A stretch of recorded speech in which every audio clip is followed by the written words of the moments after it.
नमस्कार. आज 16 सप्टेंबर 2024 वार आहे सोमवार.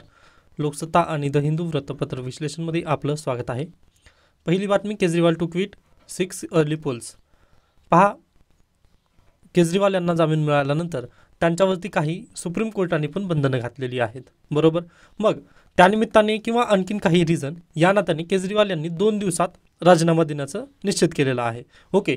व त्यांनी काय म्हटलेलं आहे पहा, महाराष्ट्र आणि झारखंड या राज्यांच्या जेव्हा निवडणुका लागतील त्यासोबतच आमच्या म्हणजे दिल्लीच्या पण निवडणुका व्हाव्यात असं त्यांनी मागणी केलेली आहे. मग आता पाहूयात की दिल्लीमध्ये नव्याने मुख्यमंत्री कोण होईल, त्यानंतर खरंच महाराष्ट्र आणि झारखंडसोबत तिथे निवडणुका लागतील का. ओके. थोडंसं आता हा पुढचा टॉपिक आहे किंवा हा टॉपिक बिल्ट इनमध्ये आहे पहा. ओके. अद्याप आपल्याला चीफ मिनिस्टरचा चेहरा वगैरे समोर आलेला नाही आहे, त्यामुळे अद्याप आपण प्रेडिक्शन करणं पण इथं चुकीचं ठरेल. त्यामुळे ही न्यूज आपण इथं स्किप करत आहोत. फक्त लक्षात ठेवा की ही न्यूज बनत आहे. त्यानंतर bomb explodes at Manipur ministers house, no one hurt.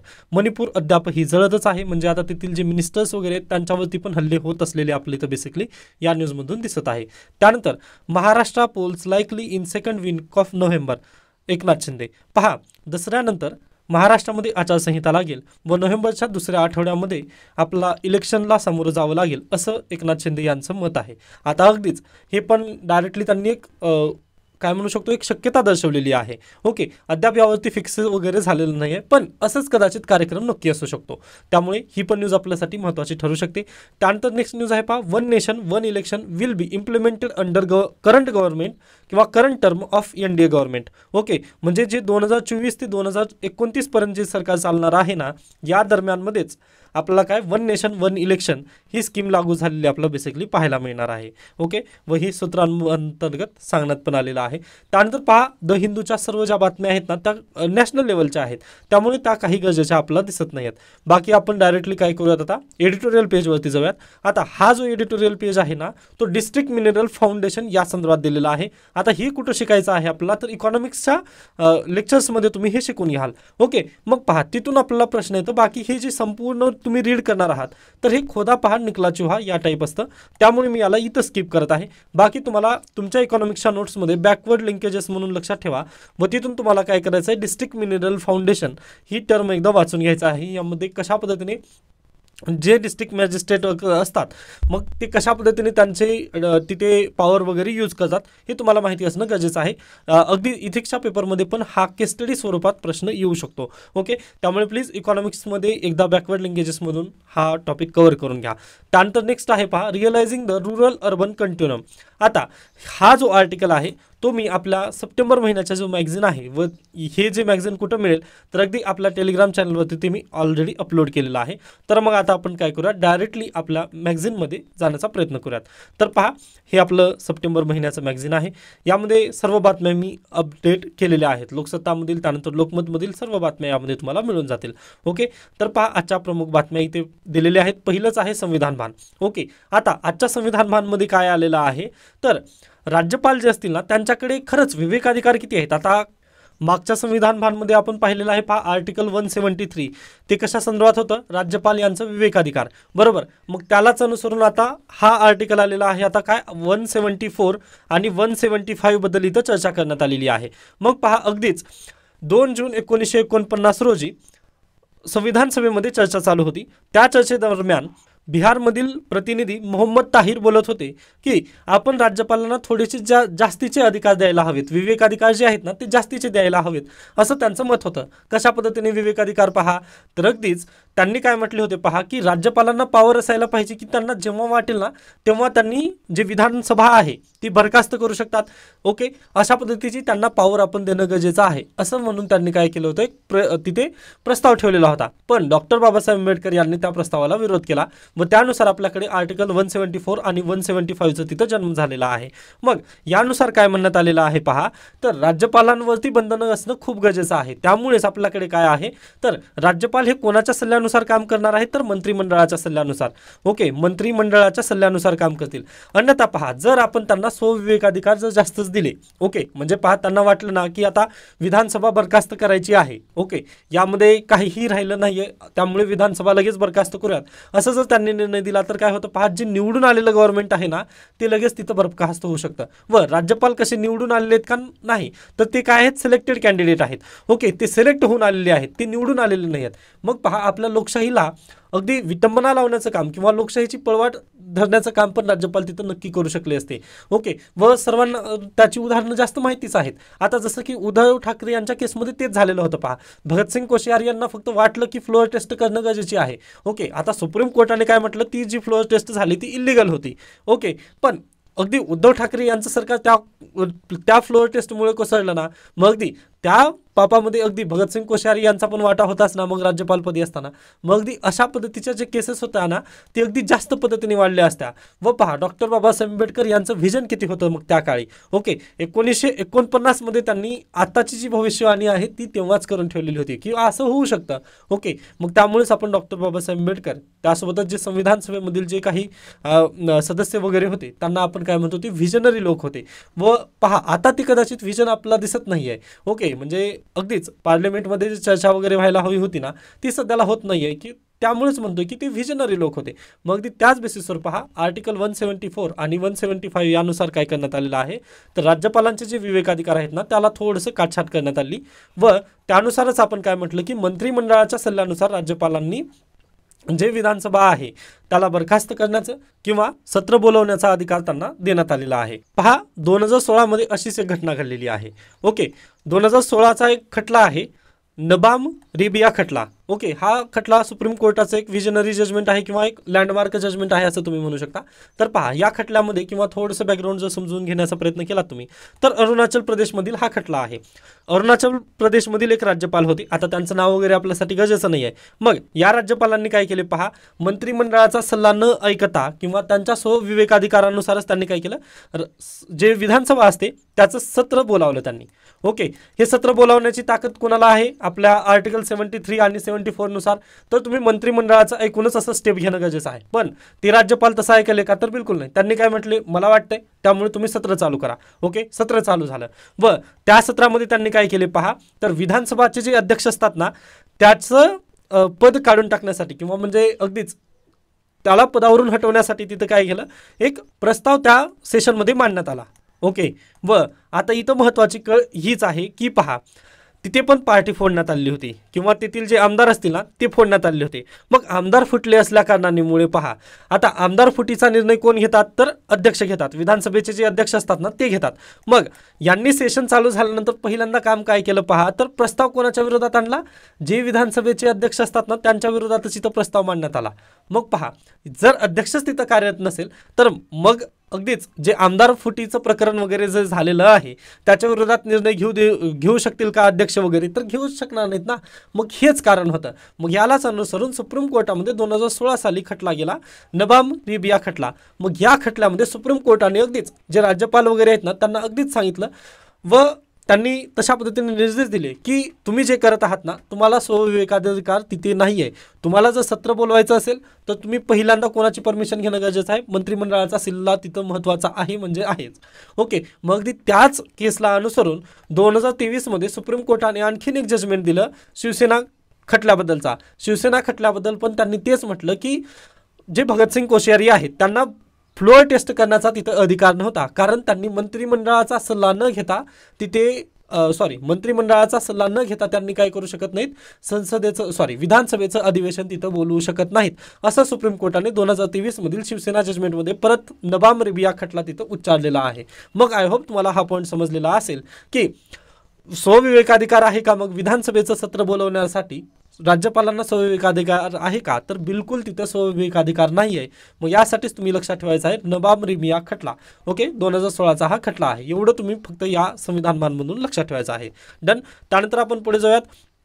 ही बातमी आपल्यासाठी गरजेची नाही दिसत नाही आहे. त्यानंतर लवकरच जनगणना, जात रकान्यावर निर्णय अद्याप नाही आहे. पहा, पहिलीच डिजिटल जनगणना ही होणार आहे व स्वगणनेची ही संधी यामध्ये देण्यात आलेली आहे. व ही जनगणना कशी असेल पहा, एकतर आधार ID त्यानंतर मोबाईल नंबर, या 2 बेसिसवर ही जनगणना होऊ शकते व डिजिटल माध्यमातून. आता पूर्वी कसं व्हायचं पहा, तर अगदीच आपण आपल्या दारी शिक्षक वगैरे यायचे व त्यांच्यामार्फत ही जनगणना केली जायची. पण आता जर आपण आउटसाईड वगैरे असू ना, तर आपण आपला आधार नंबर आणि मोबाईल नंबर टाकून पण तशा पद्धतीने ते स्व जनगणनेमध्ये पण सहभाग आपण घेऊ शकतो व तशा पद्धतीने त्यांनी पोर्टल लवकरच लॉन्च करणार आहेत. आय होप हा पॉईंट तुम्हाला लक्षात आला असेल व पहिली डिजिटल जनगणना ही केव्हाची आहे, तर 2024ची आहे. हे पॉईंट तुम्हाला लक्षात ठेवायचा आहे. डन.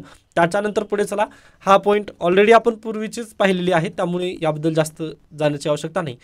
आता हा आर्टिकल आलेला आहे आपल्या द हिंदूमधील. ओके, याला आपण इथं नक्की पाहण्याचा प्रयत्न करूयात. ग्रामीण शहरी सातत्य लक्षात आले. आता सर्वांना माहिती आहे पहा, अगदी जे 21वे शतक आहे ते आपण कशा संबंधी आहे, तर सायन्स अँड टेक्नॉलॉजी संबंधी तर आहेच आहे, पण इथे ना शहरी भागाचं इथं काय झालेलं आहे, उदय झालेला आहे. त्यामुळे हे शतक भारताचे शहरी शतक असेल असे मानले जाते. कारण पहा, शहरांचा इथं भरपूर विकास होत आहे. व कोणत्या शहरांचा जास्त विकास होत आहे पहा, टाईप 2 आणि टाईप 3 शहरांचा इथं जास्त विकास होत आहे. मग यामध्ये कोणते येतात, जिल्हे आणि तालुक्यांचा इथं जास्त विकास होत आहे. पहा, मेट्रो सिटीचा तर ऑलरेडी तिथं झालेलाच आहे विकास. जे टियर 1 शहरे आहेत ना, त्यांचा विकास झालेलाच आहे. पण टियर 2 आणि टियर 3 शहरे देखील मोठ्या प्रमाणात उदयास होत आहेत. व हे उदयास होण्यामागील कारणे काय आहेत, तर सर्वांना माहिती आहे. पहा, अगदी ग्रामीण भागामध्ये तेवढ्या प्रमाणात संधी नाही आहेत आपल्याकडे, पण शहरी भागामध्ये तशा पद्धतीने रोजगाराच्या संधी म्हणा किंवा शिक्षणाच्या संधी, अगदी भरपूर संधी वगैरे तिथे आहेत. आता अगदीच जर तुम्ही पाहत असाल, आता आपल्यापैकी काही विद्यार्थी पहा जे MPSC आणि UPSC करू इच्छितात, ते किती जणांनी गाव सोडलेलं असेल, तर बहुतांश विद्यार्थ्यांनी गाव सोडलेलं आहे. पहा, कारण गावामध्ये तशा पद्धतीने फॅसिलिटीज मिळत नाहीत. आता अगदी पुणे नाही जरी गेलं तुम्ही, तर तुमच्या तालुक्याला किंवा तुमच्या जिल्ह्याला तरी नक्की गेला असाल. ओके, किंवा तुमच्या जवळपास एखादा जर मोठं शहर वगैरे असेल, तर तिथं तुम्ही नक्की रूम करून वगैरे राहत असाल. कारण अगदी आपल्या गावामध्ये तेवढ्या पद्धतीने फॅसिलिटी वगैरे अवेलेबल नाही अद्याप तरी, बरोबर ना. डेली न्यूजपेपर वगैरे येत नाही. ओके, मग हीच कारणं आहेत शहरांचा विकास होण्यामध्ये. व त्यामध्ये पण टियर 2 आणि टियर 3 हे जे शहर आहेत ना, ते मोठ्या प्रमाणात इथं विकसित होत आहेत. आय होप हा पॉईंट तुम्हाला नक्कीच क्लिअर झालेला आहे. डन. त्यानंतर पहा, मग आता सध्याला वर्तमान धोरण काय आहे का, तर अगदी पहा, 13वं जे वित्त आयोग होता आपल्याकडे, त्यांनी काय सांगितलेलं आहे पहा, स्थानिक स्वराज्य संस्थांना कशा प्रकारे श्वासोच्छवासाचा त्रास होत आहे हे नमूद करून या समस्येकडे लक्ष त्यांनी वेधलेले होते. म्हणजे पहा, टियर 2 आणि टियर 3 हे जे शहर आहेत ते नव्याने वाढत आहेत, बरोबर. व यांना जे लोकल काय म्हणू शकतो आपण, लोकल जे गव्हर्नमेंट आहेत त्यांच्याकडे फंड वगैरे तिथं येत आहे का, तर बिलकुल यांच्याकडे फंड येत नाही आहे. त्यामुळे यांचा दम कोल्डल्यासारखं तिथं होत आहे. म्हणजे पहा, पैशा अभावी आपण पण काही करू शकत नाही. अगदी त्याच धर्तीवर जे लोकल गव्हर्नमेंट आहेत त्यांचं पण तिथं दम कोंडत आहे किंवा श्वासोच्छवासाचा त्यांना त्रास होत आहे का, तर आर्थिक तरतुदी तिथं अद्याप नाही आहेत. हे 13व्या वित्त आयोगाने आपल्याला तेव्हाच सांगितलेलं होतं. ओके, मग त्यासाठीच पहा, आपल्याकडे पुन्हा अमृत स्कीम वगैरे आलेली आहे, Atal mission for rejuvenation and urban transformation.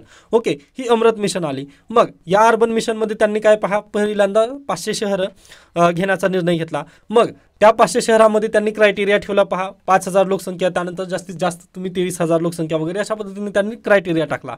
पण अद्याप जर तुम्ही पाहिला तर हे पण वर्क करत आहे का, अमृत जी स्कीम लॉन्च केली केंद्र सरकारने, ती पण सध्याला कार्यरत जास्त पद्धतीने करू शकत नाही आहे.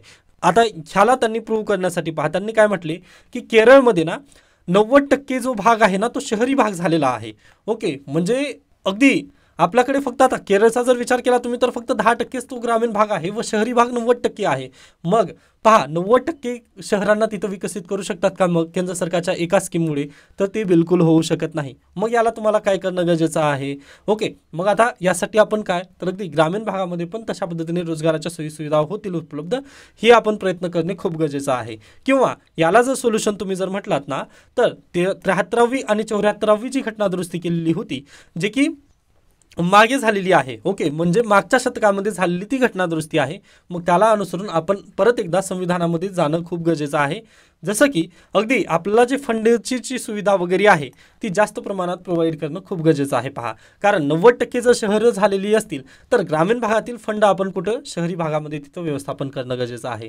त्यानंतर त्यांना थोडंसं जास्तच पद्धतीने आपण काय म्हणू शकतो, मोकळीक देणं पण खूप गरजेचं आहे. जसं टॅक्सेशनमध्ये मोकळीक दिलं तर आपण ते स्वतःहून टॅक्स लावून तिथं काय करू शकतात, आपलं इन्कम करू शकतात. पण सध्याला होत आहे काय, GST मध्ये आपल्याला सर्व जे टॅक्स आहे ते कलेक्शन कोणाकडे जातं, तर अगदी केंद्र सरकारला जातं. जातं. त्यामुळे फंड कोणाला मिळत नाही आहे, स्थानिक स्वराज्य संस्थांना मिळत नाही आहे. त्यामुळे जे शहरं वगैरे आहेत ना छोटी छोटी, त्यांचा विकास अद्याप तिथं खुंटीत राहत आहे.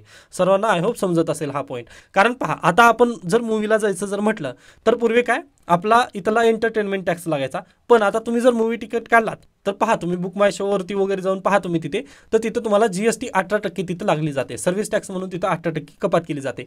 हे कारण काय आहे, तर अगदी आता GST अंतर्गत आलं. मग GST हे कोणाला जातं, डायरेक्टली सेंट्रल गव्हर्नमेंटला जातं. मग सेंट्रल गव्हर्नमेंट वेळोवेळी ते पैसा वगैरे पुरवठा करत आहे का, तर बिलकुल करत नाही आहे. मग ह्या कारणामुळे त्या शहराचा आता अगदीच हे येथील जे शहर आहे, आता आपण उदाहरणार्थ घेऊयात छत्रपती संभाजीनगर. ओके, संभाजीनगरमधून आपण PVR मधून तिकीट वगैरे काढलं, मग ती त्याचे पैसे तिथं आता आपण कन्सिडर करूया तिथं 100 तिकीट विक्री झालेली आहे. व दुसरा जिल्हा घ्या नाशिक. ओके, नाशिक जिल्ह्यामध्ये फक्त 50च तिकीट विक्री झालेली आहे. मग अगदी पहा, इथे जास्त क्षमता आहे छत्रपती संभाजीनगरमध्ये, पण नाशिकची क्षमता तशा पद्धतीने राहिलेली नाही आहे. मग यावेळी काय होतं पहा, अगदी GST तर GST दिल्यामुळे अगदी जेव्हा GST कडून परतावा येतो ना, त्यावेळेस इथं भेदभाव केला जातो. छत्रपती संभाजीनगरमध्ये पण भेदभाव होतो व नाशिक शहरामध्ये पण भेदभाव तिथं बेसिकली आपल्याला पाहता येतं. कारण यांचं योगदान जास्त होतं तरी पण त्यांना तिथे कमी पैसे मिळालेले आहेत, व यांचं योगदान कमी असलं तरी पण यांना जास्त पैसे मिळू शकतात. मग हेच कारण आहे, GST वगैरे जे काही तरतुदी करण्यात आले आहेत ना, यामुळे थोडासा इथे इम्पॅक्ट पडत आहे आपला 73वी आणि 74वी घटनादुरुस्तीवरती. आय होप हा पण पॉईंट तुम्हाला अगदी योग्यरित्या समजलेला आहे. त्यानंतर आपण पुढे जाऊयात. एकच मिनिट, हा क्लीन झालेला आहे. त्यानंतर आता याच्या पुढे कन्क्लुजनमध्ये आपण लिहू शकतो की झपाट्याने विस्तारणाऱ्या शहरी भागात आणि ग्रामीण सातत्य यासाठी पायाभूत सुविधा आणि प्रशासन या दोन्ही पातळ्यांवर तातडीने हस्तक्षेप करणे आवश्यक आहे. ओके, अशा पद्धतीने हे कन्क्लुजन आहे. म्हणजे हे तर तुम्हाला पण समजत असतं. म्हणजे अगदी GSTचं जी संकल्पना वगैरे इथं मांडली तेच याला थोडंसं एक्सटेन्शन देण्याचा मी तो प्रयत्न केलेला आहे. आय होप हा पॉईंट तुम्हाला किंवा हा जो आर्टिकल आहे तो अगदी तुम्हाला योग्यरित्या समजलेला असेल. त्याच्यानंतर पुढे जाऊयात आजच्या महत्त्वपूर्ण दुसऱ्या अन्य घटना काय आहेत ते पाहूयात आपण. ओके, GS3 पहा, अगदीच अरविंद केजरीवाल यांना जामीन, ही आपण पाहिलेलीच होती, परवा दिवशीची न्यूज आहे. हां, ही महत्त्वाची बातमी आहे पहा. धनगड एकच, सरकार काढणार GR, मसुदा ठरवण्यासाठी समिती स्थापणार, मुख्यमंत्री एकनाथ शिंदे यांच्यासोबत शिष्टमंडळाच्या बैठकीत निर्णय. ओके, लवकरच हा निर्णय येणार आहे, धनगर आणि धनगड. ओके, आता पहा, अगदी तुम्ही जर पाहिलात बॉम्बे हायकोर्टाचं जजमेंट होतं की धनगड आणि धनगर हे एकच नाहीत, अशा पद्धतीने त्यांनी निर्णय दिला होता. मग आता तो निर्णय बदलण्याचं काम ही काय म्हणू शकतो आपण, या न्यूजमधून दिसत आहे आपला बेसिकली. म्हणजे मसुदा ठरवण्यासाठी समिती स्थापना करण्यात येणार आहे. मग पाहूया त्याचं पण पुढे कशा पद्धतीने एक्सटेन्शन वगैरे होतं. ओके, किंवा याला विरोध कशा पद्धतीने होईल वगैरे ते आपण पुढे नक्की पाहणारच आहोत. त्यानंतर वकीलच नसल्याने न्यायासाठी होतोय उशीर. आता पहा, ही जी आकडेवारी आहे ही तुम्हाला लक्षात ठेवायची आहे व मेन्स परीक्षेमध्ये ही तुम्हाला खूप महत्त्वपूर्ण ठरणार आहे. पहा, उच्च न्यायालयामधील त्यानंतर सुप्रीम कोर्टामधील जे खटले आहेत ना ते आपल्या इथं बेसिकली सांगता येतात. ओके, त्यासाठी ही जी आकडेवारी आहे हे तुम्हाला लक्षात ठेवायचं आहे. तर अशा पद्धतीने आजचं लोकसत्ता आणि द हिंदू वृत्तपत्र इथे संपतं. याबद्दल काही शंका काही सजेशन असतील तर नक्की मला सांगू शकता. व हे मॅगझिन तुम्हाला विनामूल्य मिळालेलं आहे. तर प्लीज हे पूर्वीच्या बातम्या जर तुम्ही आजपासूनच व्हिडिओ जर पाहत असाल तर हे तुम्हाला काय करायचं आहे, रीड करून घ्यायचं आहे. ओके, धन्यवाद.